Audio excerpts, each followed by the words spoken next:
ഇന്ന് നമ്മൾ ഭയങ്കര സിമ്പിളായിട്ട് റെഡിയാക്കിയിട്ട് എടുക്കണ ഒരു മുട്ടക്കറി ആയിട്ട് ഉണ്ടാക്കാൻ വേണ്ടിയിട്ട് പോകുന്നത്. കുക്കറിൽ വെച്ചിട്ട് റെഡിയാക്കിയിട്ട് എടുക്കണം.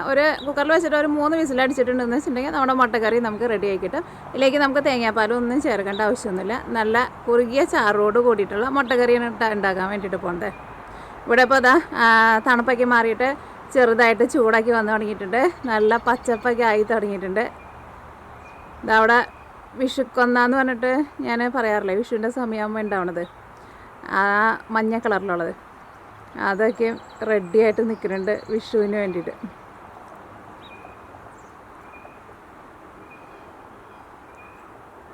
അപ്പോൾ ഈ നമുക്ക് 8 സമയം കൊണ്ട് തന്നെ നമ്മുടെ മുട്ടക്കറി നമുക്ക് റെഡിയാക്കിയിട്ട് എടുക്കാം.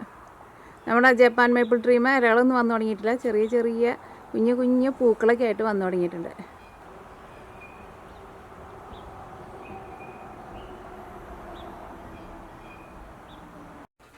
അപ്പോൾ ഇനി നമുക്ക് ഇത് റെഡിയാക്കാൻ വേണ്ട സാധനങ്ങൾ എന്തൊക്കെയാണെന്ന് നോക്കാം. അപ്പോൾ ഞാനിവിടെ 2 വലിയ സവോള ഇതേപോലെ ഇങ്ങനെ ചെറുതായിട്ട് ഇങ്ങനെ കട്ട് ചെയ്തിട്ടുണ്ട്. പിന്നെ നമുക്കിതിലേക്ക് വേണ്ടത് ഇഞ്ചിയും വേണം, വെളുത്തുള്ളിയും വേണം, പച്ചമുളകും വേണം. ഇഞ്ചി ഇതേപോലത്തെ 2 കഷ്ണം ഇഞ്ചി എടുത്തിട്ടുണ്ട്. ഇഞ്ചി നന്നായിട്ടൊന്ന് ചതച്ചിട്ട് എടുക്കുക. അതേപോലെ തന്നെ വെളുത്തുള്ളി ഇതിനകത്ത് ചെറുതും വലുതൊക്കെ ആയിട്ട് ഇത്രയ്ക്ക് വെളുത്തുള്ളി ഉണ്ട്. ഇത്ര ഉണ്ടായിരുന്നു, 2, 4, 6, 8 ഇച്ചിരി കൂടുതൽ.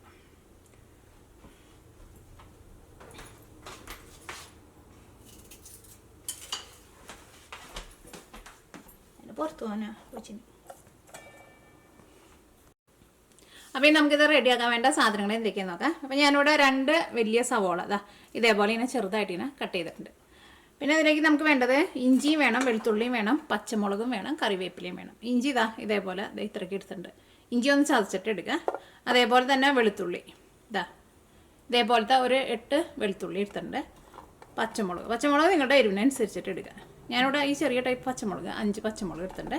പിന്നെ കറിവേപ്പില. പിന്നെ നമ്മുടെ കറിയിലേക്ക് പുളിക്ക് വേണ്ടിയിട്ട് തക്കാളിയും ചേർക്കുന്നുണ്ട്. ഇത് വലിയ തക്കാളി ആയിരുന്നു, അപ്പോൾ ഞാൻ തക്കാളിയുടെ പകുതിയാണ് എടുത്തേക്കുന്നത്. അപ്പോൾ നിങ്ങൾ എടുക്കുമ്പോൾ ചെറിയ തക്കാളി എന്ന് വെച്ചിട്ടുണ്ടെങ്കിൽ ഒരു തക്കാളി എടുക്കുക. പിന്നെ ഇതിലേക്ക് നമുക്ക് മസാലപ്പൊടികളൊക്കെ വേണം. അത് ഞാൻ ചേർക്കുമ്പോൾ ഓരോന്നായിട്ട് പറയാം. പിന്നെ പുഴുങ്ങിയെടുത്തേക്കണം മുട്ടയും വേണം, മുട്ടക്കറിയാണല്ലോ. അപ്പോൾ ഈ മുട്ടക്കറി നമ്മൾ കുക്കറിൽ വെച്ചിട്ടാണ് റെഡിയാക്കാൻ വേണ്ടിയിട്ട് പോകുന്നത്. പെട്ടെന്ന് തന്നെ നമുക്ക് റെഡിയാക്കിയിട്ട് എടുക്കാം. അപ്പോൾ നമ്മുടെ കുക്കറിലേക്ക് നമുക്ക് ആവശ്യത്തിന് ഓയിൽ ചേർക്കാം. അപ്പോൾ ഓയിൽ നന്നായിട്ട് ചൂടായിട്ടുണ്ട്. ഇതിലേക്ക് ഇതെല്ലാം ചേർക്കാം. ഇഞ്ചിയും വെളുത്തുള്ളിയും ഞാനിവിടെ ചതച്ചെടുത്തിട്ടുണ്ട്.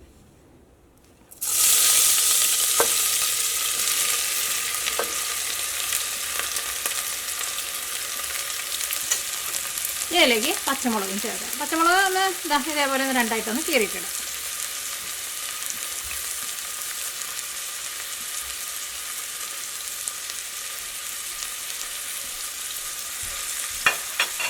കുറച്ച് കറിവേപ്പിലയും ചേർക്കാം. ഇതെല്ലാം കൂടിയിട്ട് നന്നായിട്ടൊന്ന് വഴറ്റിയിട്ടെടുക്കുക. വഴറ്റിയെടുക്കാന്ന് വെച്ചിട്ടുണ്ടെങ്കിൽ സവോളയുടെ കളറൊക്കെ ഒന്ന് മാറിയിട്ട് സവോള നന്നായിട്ടൊന്ന് സോഫ്റ്റ് ആയിട്ട് വരണം. നല്ലൊരു ഗോൾഡൻ കളറാവാൻ വേണ്ടിയിട്ട് നിൽക്കണം. അത് നോക്കിയേ, നമ്മുടെ സവോളയ്ക്ക് നന്നായിട്ട് വളർന്ന് നല്ല സോഫ്റ്റായിട്ട് വന്നിട്ടുണ്ട്. ഇതിലേക്ക് നമുക്ക് മസാലപ്പൊടികൾ ചേർക്കാം. ഈ സവോള നമ്മൾ ചെറുതായിട്ട് കട്ട് ചെയ്തിട്ടല്ലേ എടുത്തേക്കുന്നത്. അപ്പോൾ അതുകൊണ്ട് തന്നെ പെട്ടെന്ന് നമുക്ക് വളർന്ന് കിട്ടുകയും ചെയ്യും കേട്ടോ. ഇതിലേക്ക് 1/2 ടേബിൾ സ്പൂൺ മഞ്ഞൾപ്പൊടി ചേർക്കാം. ഇനി മഞ്ഞൾപ്പൊടി ഇതിൻ്റെ കൂടെ കിടന്നിട്ട് നന്നായിട്ട് മൊരിയണം. അത് കഴിഞ്ഞിട്ട് വേണം നമുക്ക് ഇതിലേക്ക് മല്ലിപ്പൊടി ചേർക്കാൻ വേണ്ടിയിട്ട്.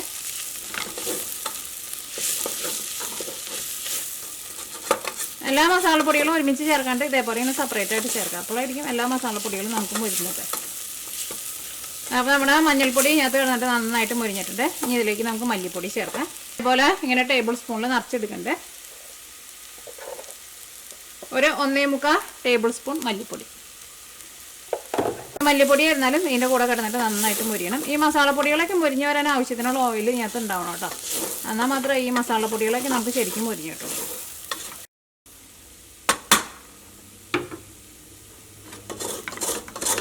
ഇത് അടിയിൽ പിടിച്ചേക്കുന്നതല്ല കേട്ടോ. ഇത് ആ മരത്തിൻ്റെ തവി ഇട്ടിട്ട് ഇളക്കിയിട്ടുണ്ടെന്ന് വെച്ചിട്ടുണ്ടെങ്കിൽ നമ്മളിങ്ങനെ ഇളക്കിയാലും സൈഡിൽ നിന്ന് വിട്ടു വരും.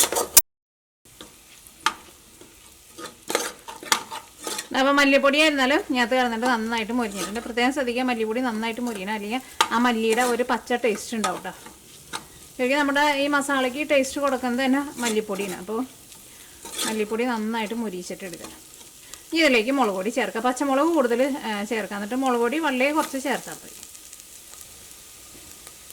മുളക് പൊടി ഇത്രയ്ക്കാണ് ചേർക്കുന്നത്. ഒരു ഏകദേശം ഒരു 1/2 ടേബിൾ സ്പൂണിൻ്റെ അടുത്ത്.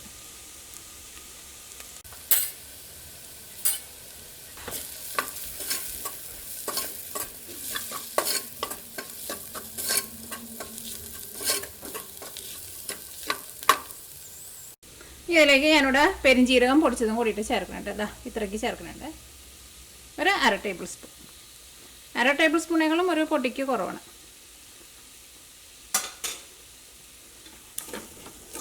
അപ്പോൾ നമ്മളിതിലേക്ക് മസാലപ്പൊടികളെല്ലാവരും ചേർത്തിട്ടുണ്ട്. ഇനി നമ്മൾ തക്കാളി എടുത്ത് വെച്ചിട്ടില്ലേ, തക്കാളിയും കൂടിയിട്ട് ഇതിലേക്ക് ചേർക്കാം. ഒന്ന് ചെറുതായിട്ട് കട്ട് ചെയ്തിട്ട് ചേർക്കാം.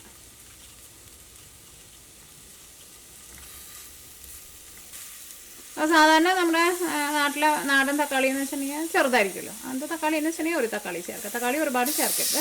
കുറേ ചേർത്തിട്ടുണ്ടെന്ന് വെച്ചിട്ടുണ്ടെങ്കിൽ ഒരു തക്കാളി കറിയുടെ ഒരു ടേസ്റ്റ് വരും. ഇതിലേക്ക് ആവശ്യത്തിന് ഉപ്പ് ചേർക്കാം.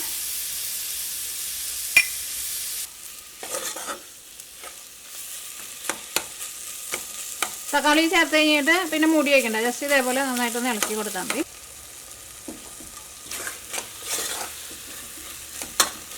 ഞാൻ നോക്കിയേ ഇപ്പോൾ നമ്മുടെ തക്കാളി നന്നായിട്ട് വെന്ത് ഉടഞ്ഞിട്ടുണ്ട്. ഇതേപോലെ ഒന്ന് നന്നായിട്ട് വെന്ത് ഉടഞ്ഞ് വരണം കേട്ടോ. അപ്പോൾ ഇത് നല്ല പഴുത്ത തക്കാളിയായിരുന്നു. അപ്പോൾ അതുകൊണ്ട് തന്നെ ഞാൻ മൂടി വെച്ചിട്ടുണ്ടായിരുന്നില്ല. ചെറിയ തീയിലിട്ടിട്ട് ഒന്ന് ഇളക്കി കൊടുത്തപ്പോൾ തന്നെ അത് തക്കാളി ഉടഞ്ഞ് വന്നിട്ടുണ്ടായിരുന്നു. അപ്പോൾ നിങ്ങൾ എടുക്കുന്ന തക്കാളി അത്രയ്ക്ക് അങ്ങോട്ട് പഴുക്കാത്ത തക്കാളി എന്ന് വെച്ചിട്ടുണ്ടെങ്കിൽ ഒരു മീഡിയം ഫ്ലെയിമിൽ വെച്ചിട്ട് ഒന്ന് മൂടി വെച്ചിട്ട് തക്കാളി ഇതേപോലെ ഒന്ന് സോഫ്റ്റ് ആക്കിയിട്ട് എടുക്കണം. ഇതിലേക്ക് ഞാൻ നല്ല തിളച്ച വെള്ളമാണ് ചേർക്കാൻ വേണ്ടിയിട്ട് പോകുന്നത്. നമ്മുടെ കറിയിലേക്ക് ചാറ് വേണമല്ലോ.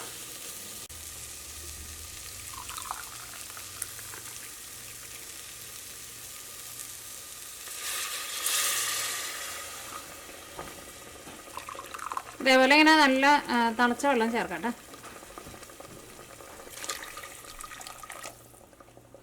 ഒരു 1/2 ഗ്ലാസ് കൂടി ചേർക്കാം. ഒരു 2.5 ഗ്ലാസ് വെള്ളം ചേർത്തിട്ടുണ്ട്.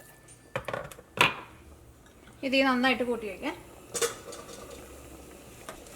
നമ്മൾ അപ്പത്തിൻ്റെ കൂടെ കഴിക്കുമ്പോൾ നമുക്ക് കുറച്ച് ചാറുള്ള മുട്ടക്കറിയല്ലേ വേണ്ടത്. മുട്ട പുഴുങ്ങി എടുത്തിട്ടുണ്ട്. അത് നമുക്ക് എത്ര മുട്ട വേണമെന്ന് വെച്ചിട്ടുണ്ടെങ്കിൽ അതനുസരിച്ചിട്ട് മുട്ട ചേർക്കാം. മുട്ട ജസ്റ്റ് ഇതേപോലെ ഒന്ന് മുഴുവനായിട്ട് കൊണ്ട് കട്ട് ചെയ്തിട്ട് സെപ്പറേറ്റ് ആക്കണ്ട. ജസ്റ്റ് ഒന്ന് ഇങ്ങനെ ഒന്ന് കട്ട് ചെയ്തിട്ട് ഇതിലേക്ക് ചേർക്കാം.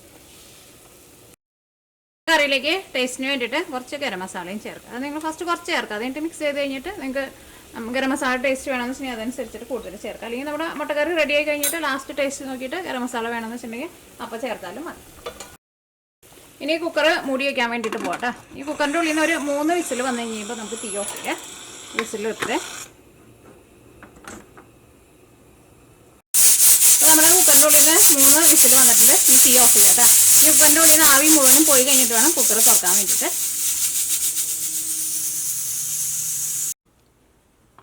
അപ്പോൾ നമ്മുടെ കുക്കറിൻ്റെ ഉള്ളിൽ നിന്ന് ആവി മുഴുവനും പോയിട്ടുണ്ട്. നമുക്ക് കുക്കർ തുറന്നു നോക്കാം.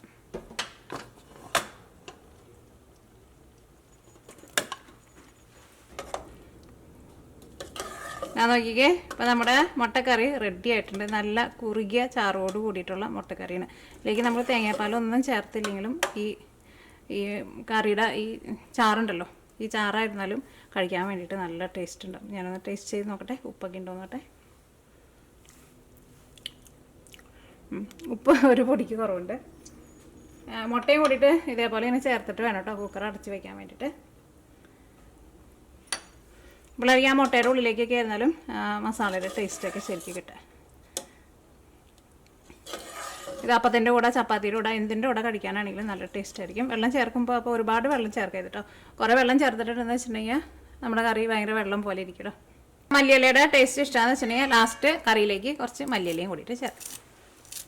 അപ്പോൾ ഗരം മസാലയ്ക്ക് നിങ്ങളുടെ ടേസ്റ്റിനനുസരിച്ചിട്ട് ചേർത്ത് കൊടുക്കണം. കറി റെഡി ആയി കഴിഞ്ഞിട്ട് നിങ്ങൾ ടേസ്റ്റ് നോക്കിയിട്ട് ഇപ്പോൾ ഗരം മസാല കുറവ് പോലെ തോന്നുന്നുണ്ടെന്ന് വെച്ചിട്ടുണ്ടെങ്കിൽ നിങ്ങൾ അതനുസരിച്ചിട്ട് ഗരം മസാല ചേർക്കാം. പിന്നെ കറിയിലേക്ക് വെള്ളം ചേർക്കുമ്പോൾ പ്രത്യേകം ശ്രദ്ധിക്കുക, ഒരുപാട് വെള്ളം ചേർക്കരുത് കേട്ടോ. അപ്പോൾ നമ്മുടെ കുക്കറിൽ വെച്ചിട്ട് പെട്ടെന്ന് റെഡി ആക്കിയിട്ട് എടുക്കണം. നമ്മുടെ മുട്ടക്കറി റെഡി ആയിട്ടുണ്ട്. ഇത് അപ്പത്തിൻ്റെ കൂടെ കഴിക്കാൻ വേണ്ടിയിട്ട് നല്ല സൂപ്പർ കറിയാണ്. അതേപോലെ തന്നെ ചപ്പാത്തിയുടെ കൂടെ, ചോറിൻ്റെ കൂടെ, എന്തിൻ്റെ കൂടെ കഴിക്കാനാണെങ്കിലും നല്ല ടേസ്റ്റ് ആയിരിക്കും. പക്ഷേ അപ്പത്തിൻ്റെ കൂടെ ഒക്കെ കഴിക്കാനായിരിക്കും കൂടുതൽ ടേസ്റ്റ് ഉണ്ടാവുക.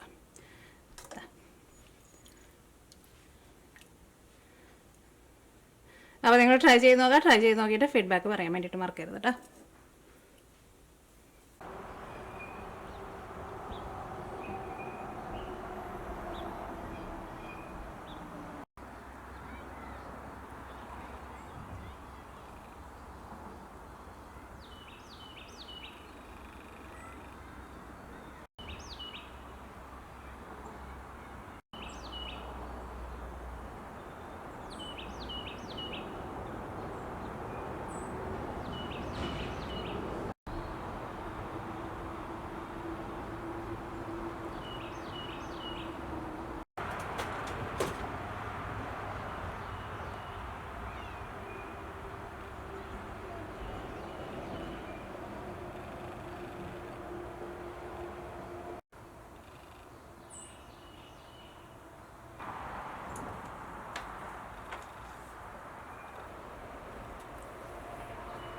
ആസ്പിൻ ദാ ബെൽറ്റൊക്കെ ഇട്ടിട്ട് പുറത്തേക്ക് പോകാൻ വേണ്ടിയിട്ട് റെഡി ആവട്ടെ. ആസ്പിൻ്റെ ലീഷൊക്കെ ഇട്ട് കുട്ടപ്പനായിട്ടുണ്ട്.